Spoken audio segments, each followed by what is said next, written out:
Okay, welcome everyone to my continuation of what are my favorite theorems, a very biased perspective. Today, not really a theorem, but kind of an idea which came up roughly in the 70s of the last century, the so-called Diffie-Hellman key exchange. So what is it? Well, we'll see, but basically what you should think right now is you're watching this from some kind of browser or whatever, and probably something along the lines of the original Diffie-Hellman key exchange is running in the background because it's a way of securing your messages, basically. It's part of cybersecurity. And it's kind of really beautiful idea. And the point is, of course, how to not transfer the encryption key. That's what can be kind of the point. So we'll see what that actually means. Everything evolves, of course. So your browser, if it's not completely outdated in 2021, it won't run the original protocol anymore. So what I'm going to explain, but some version of it. And yeah, people are still working on it to improve it, and there are various ideas. So cybersecurity is a very active field of mathematics or computer science. Well, mathematics and computer science are kind of the same anyway. I don't want to make a distinction here. So maybe this is actually more a theorem in computer science, and some links are in the description. So some computer science YouTube channels have made other videos on this topic as well. It's a really important topic, right? It's about encrypting your messages. So it's kind of a really important topic in the modern computer age. So let's just jump right into it. So the main idea is this end-to-end encryption, which is kind of the gold standard of encryption. So what does it mean? Well, you have two players, player A and player B, and player A and player B want to communicate some information from A to B. And end-to-end encryption is just saying that these are the only involved parties, right? That's what you should think. So you're player A and someone else is player B, and you want to send a private message basically from your phone to player B's phone. And end-to-end encryption means there is no third party involved in the middle. Not all browsers and not all mail systems or whatever do this actually, which is a little bit disturbing, but this should be the gold standard of encryption. You don't want any third party kind of to store your data, right? That's kind of not a good idea anyway, or your messages. And that's kind of, the classical problem in cryptography. So you have only only two parties, communicating parties, and the problem is, well, you kind of want to send something from A to B, so you better not want to send an encryption key from A to B because that's kind of stupid, and then you would need to kind of secure the encryption key as well, and that's a huge problem in the field, right? So you want to communicate privately from A to B without sending a kind of a key. So no encryption key should be sent on a third way because it's kind of stupid. You don't want to send an encryption key on a third way, because then you would need to carry or care about how to secure the encryption key. So that's really not a good idea. There's a huge problem, and there was a huge problem in the field for a long time actually, right? It's not so obvious why that should work, right? I say it again, it's really not obvious. So you want to communicate from A to B, so you need to send some message, and the message needs to be encrypted in some way, and both players kind of need to have an encryption key. So at one point, there need to be an exchange of the encryption key from A to B, right? We are not assuming that A already has an encryption key and B has already an encryption key. It's more like A and B want to communicate. They don't know each other beforehand. So one of them needs to send the other one an encryption key. And yeah, what to do, right? You need to encrypt the encryption key, and we're kind of running in a loophole here. Not a good idea. So a huge problem in the field, as I said, was kind of how to secure the encryption key. And my subtitle is kind of saying that you don't want to transfer an encryption key at all. And that's kind of where this Diffie-Hellman protocol jumps in.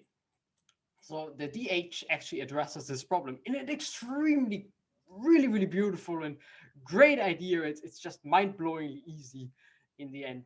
At this stage, I wouldn't be able to tell how this actually should work.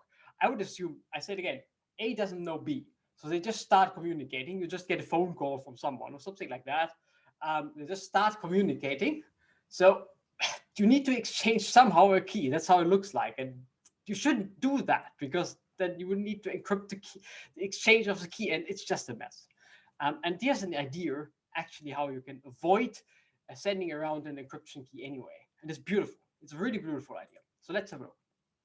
There are two ways of doing this, basically. And the one I don't want to use is kind of the symmetric one. I want to use the asymmetric one, which is kind of the smarter way. So the symmetric one is, so basically you have a plain text. It's always the same.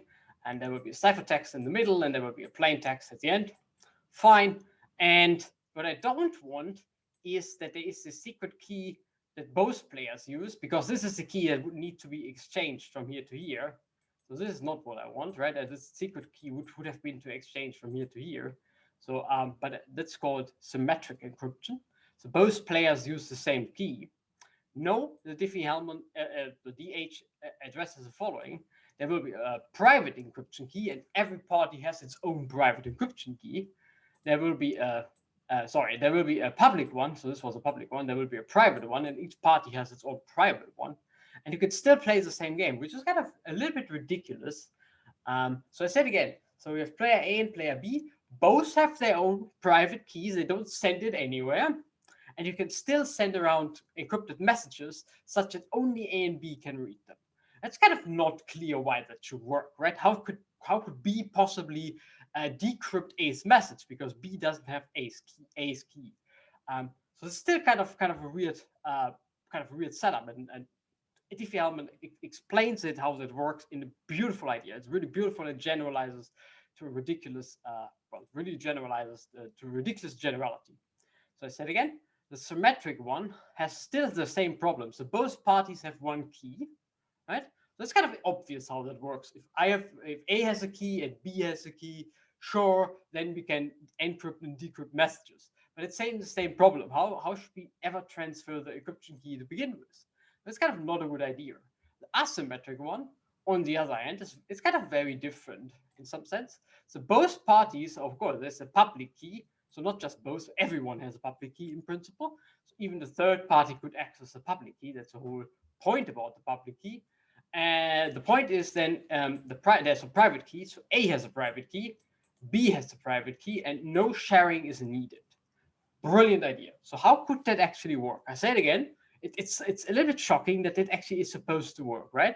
So A wants to send a message to B. A has a key, encrypts the message. B doesn't know the key at all. B has its own key, somehow their own key, and they can still use their own key to decrypt A's message. And no third party can do it. That's kind of a weird setup, right? And it still works. So let me show you actually how. So Wikipedia, linked in the description, has this really beautiful analogy. I will show you the mathematical construction in a second. But Wikipedia has this really beautiful analogy using colors. So this is how it works. You think of here's player A, here's player B, and there will be some common starting point if you want the public stuff. So here's yellow, for example. They both have some yellow color, and they both have a private key, which in this picture is a certain choice of private color. Only B knows their private color, and only A knows their private color. So here's A's color, here's B's color. A's color is a little bit like an orange type thing in this illustration, and B is a light blue type color, whatever. Anyway, so that's kind of a private key here. And you mix it in some sense with a common pane, so with a public key, and you get some certain type of color, and you kind of send the color around. So A sends the color to B, the mixed color to B, and B sends the mixed color to A. And now comes kind of the trick. So if A now adds its own color, so here's A again, right? It's the same as above here. To this mix, you get a certain type of brownish color in this example. And if B adds now its own color, here it is, the same as before, to the mix, then B also gets this brownish color. So they both obtain the brownish color. So they both have the shared secret of the brownish color that nobody else have, because everyone else just knows that those two were sent around. It's kind of what you can't stop. So you can always kind of attack messages that are sent around anyway. So you can't stop that some third party knows, in this case, orange and blue. And this was the common starting point anyway, so you don't care at all. So the third party C would know this part and this part. And then the point is the third party C still has no way to get to this, or at least it's very hard for the third party C how to get to the brown color, to the shared common secret. So the point, I said again, so we have two secrets, and I'm using now the notation which I'm going to use in a second from the mathematical point of view. We have two secrets. Let's call them A and B. Those are my colors here. So little color A, little color B. And we have a public secret, if you want. Public secret is a little bit stupid. So we have a public data, which I call G. So here's my little G, the common paint. And A sends around the mix AG, right? This is this one here. B sends around this mix, so GB. And then you get the triple mix here. This is this one here, AGB. And both of them have AGB. And this kind of relies on that the party C has really problems or trouble to decompose orange and blue into their various components. That's kind of the point here. Of course, kind of slight joke here. Obviously, the original proposal wasn't about colors. This is just an analogy. So you should use color encryptification if you want to send messages from your iPhone to another iPhone. That's just not very practical. But anyway, I hope you get the idea, right? This is kind of a little bit shocking, isn't it? So there is no P exchange involved. A never communicates color red to B. B never communicates color whatever it is, light bluish, to A. And still, they have a common secret that C can't access. That's kind of a really, really, really good idea. It's kind of a little bit shocking that it actually works. And that's kind of the whole point of the DH-key exchange. So let's have a look at the originally proposed in the paper, and everything is, of course, linked in the description, the original proposed key exchange. Because, of course, as I said, you don't want to do that with colors. That's not super practical. It might actually work. I haven't tried, but it's certainly not good for a machine. A machine doesn't want to use colors. Anyway, so this is how it works in practice, if you want, or how it worked for a long time. As I said, modern algorithms are not going to do that anymore. I'm going to elaborate on that on the next slide. But let's just go with the standard one, with a kind of classical setup. So what you fix is public data. So here's a public data again. And in this case, it was my G. So remember, G was yellow. This was G. There's something else involved. There's some ground ring where you want to work in. So you want to work in integers modulo P. So that's public as well. So everyone can know that. So C knows the public data. Absolutely. So A and B, of course, also know the public data, but C also knows it. Fine. And there's private data, which only A/B know. So A knows their private data, B knows their private data. And it works as follows. So A fixes some element, A, obviously. B fixes some element, let's call it B, for some really obvious reasons, I hope, why I call it A and B. And it's private, so A never communicates A. B never communicates B. And still we will have a common secret. So what does A do? A sends this thing. You can forget the mods G if you want. So A sends G to the A, or G times A, whatever you want to call it. And B sends around G to the B. Very good. So I need to change the setup slightly. So here I had this one here. It's kind of the same. I could have written G to the A and G to the B. I just found this a little bit easier to write G times B. We will see in a second also why I would like to prefer to write this like this. But as I said here, it kind of depends on how mixtures should be hard to decompose. And in this setup, it's just better to send the powers. So you send G to the A. So A sends G to the A, and B sends G to the B. Okay, so that's what they communicate, and C can still access those. Okay, C also can access those. In principle, you should always assume that C can kind of catch up your messages that you send around. So C would get G to the A, and C would get G to the B. And now this kind of comes to the point. The common secret here is then A has G to the B sent. Okay, and just A takes A's power of it because A knows A. So A gets the G to the A, B. And B does it exactly in the opposite way. B gets G to the A and takes it to the B, which is the same number. So they actually get the same number in the end by successively taking powers and using that power, taking powers as commutative. So they both get this secret, which C can't access. So this is just for A and B. And now A and B have a common secret, and C has actually no chance to access it unless C could decompose those elements here. And this is kind of where the catch is. So everything here relies on those elements to be hard to decompose, right? This is kind of this idea that everything relies on colors to be hard to decompose. It's kind of what you need to do. So if you want to improve this algorithm, the basic idea is pretty brilliant. It works with colors, as I said. But if you want to improve this algorithm, this is kind of the catch. This is where you have to work on. You have to kind of find something that is reasonably hard to do. And you can still communicate this common secret. I show you some idea on the next slide, as I said. And kind of the point is, as I said, or as I'm trying to explain, so party C knows all of these. Party C knows these guys here. Party C knows the communicated one, and it needs to find this one here. And that's not so easy because there is this problem that is called the discrete logarithm problem, which is not known, whatever that is. It's kind of, you kind of see it already. You kind of want to take a logarithm here and here and here to get the numbers A and B, because that's what C doesn't know. You just need to do it discretely because it's kind of working over this field. That's where the name comes from. And it doesn't seem to have an efficient algorithm. I think nobody really proved that there is no efficient algorithm. In particular, you can have an efficient algorithm on a quantum computer. So it's not quite perfect, but at least on the standard computer, there is no known efficient algorithm to do that.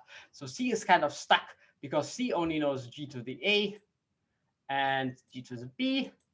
And it would kind of need to take a logarithm of that. And that's just very hard in this finite setup. So the discrete logarithm problem is not hard. It is not easy to solve. And that's kind of the point here. This is kind of the analog of, so this is here. The discrete logarithm problem is colors don't decompose easily. It's kind of what you want, right? So they have a really beautiful idea. It's almost no mathematics involved if you want. Actually, it's pretty, that's why it is so brilliant. So you just have some really, really easy mathematics. Basically, the only thing that happens is that G to the B to the A is the same as G to the A to the B. And that's kind of the only thing what happens. Again, I said again, important here, the catch is you need to make sure that it's hard to get A and B from G to the A and G to the B, okay? That's kind of the catch here. And then people have, because this is kind of a little bit tricky, and already for quantum computers, you know there will be algorithms that could do that. So God knows whether there will at any point in the human history there will be a workable quantum computer. Who knows? But if there will be, and maybe at one point I'm going to film YouTube videos from a quantum computer, who knows? Then this classic idea is certainly attackable. So people call this an attack. So it's an attackable problem because then C just doesn't care. C has enough information to get the common secret, and that's not what you want. So people nowadays are really trying to find new ways to kind of ensure that the message is secure, still using the same idea of those colors. So still there's a private key for A and a private key for B. What that means in practice depends a little bit on the proposed protocol. So here's one that I really, really like. Here's an idea. People have proposed about 20 years ago by now. We're 2021, so 20 years ago by now. It's not very practical as far as I understand. This gold standard is still some kind of elliptic curve cryptography, but God knows what the future brings. It's a beautiful idea, so stay with me. And it's really, you will see it's again the same setup of the DH key exchange. It's just changing the underlying colors. So instead of using colors, this setup uses groups. Fine, fair enough. It works as follows. So you just redefine what you mean by G to the A. So I call it G to the X, and it's just X, G, X inverse. Okay, so that's what you do. It's just X, G, X inverse, and you just think that all of these elements are just in some fixed group G. Okay, so you have some fixed group G, any group that you want. In some sense, you should think of this as being the G here, and now you just replace that by any group. Right? You kind of push the complexity in the complexity of the group. So it might be a very complicated group. And it's really the same game. It's the same game, different names if you want. So you have still a public G, and you have a private AB, and you communicate exactly the same thing. You communicate G to the A, you communicate G to the B. And if you remember what that means, so this is G, A inverse, and the same for B. So if you flank that with B inverse B, and and then use some a little bit of a commutativity problem, then you could come, for example, if you chose A and B from some commutative subgroup, you could commute them. So here would be B inverse and A inverse. So both of them would have a common secret in this case. It's kind of the idea here. So arranged a little bit the Diffie-Hellman key exchange with a slightly different protocol. Same game, different names, right? It now works in any group basically. Let's say in the example that A and B are from some commutative subgroups, such that you can play this trick here, and then the common secret is either both of these here. So this is just a common secret that A and B get, right? It's kind of the same. It's kind of the same game, right? GA is communicated by A, GB is communicated by B, and this kind of works for any group. And you kind of need to be that this called the conjugation problem. So this is kind of solving this equation basically to get x from this equation if you want. That should be reasonably hard to solve. And there are some proposed candidates, kind of a little bit fun. So people tried Braid groups, for example. They don't quite work, but people tried them for a while. So here's an example of a Braid group. If you don't know what a Braid group is, it doesn't matter. It's a certain type of group. People tried Thompson groups, for example, or Grigor groups. So a huge bunch of groups people tried to get an improved, basically, Diffie-Hellman. So it's kind of a different way. And now you could vary kind of your mathematical input. Yeah, so let me just try to wrap up. So the Diffie-Hellman key exchange, so that's how I started, is this idea of communicating from A to B without passing through anyone, without communicating ever a key from A to B, because this is probably not secure anyway. So A has a secret key, B has a secret key. Whatever that means in practice depends a little bit on the protocol. So that I showed you the classical protocol with Z mod P. I showed you a group-based protocol, there's an elliptic curve-based protocol, and so on. But it's always kind of the same idea. So A communicates something depending on A, right? Kind of A is disguised in whatever A communicates. B communicates something where B is disguised. Both of them multiply with their own, or kind of do some operation with their own private key, never ever seeing the other's private key. And both of them get a common secret. And party C then has a problem that it kind of only gets the disguised versions, and party C needs to work hard to decompose the disguised versions. And that's kind of how you communicate message secretly, and everything kind of depends on the kind of the sent data, the G to the A or the G to the B, to be reasonably hard to decompose. Classically, that was a discrete logarithm problem. More modern versions would use different kind of problems, conjugacy problems, or you would work with elliptic curves or whatever, some various proposed different protocols, all based on the same idea, all based on this great idea of this Diffie-Hellman key exchange. Keeps the color picture in mind. You can actually encode messages and decode them just using a private key, and whoever communicates with you also has a private key, and you never share those keys. What a brilliant setup. Anyway, I'm already starting waffling, so I hope you enjoyed the video, and I also hope to see you next time.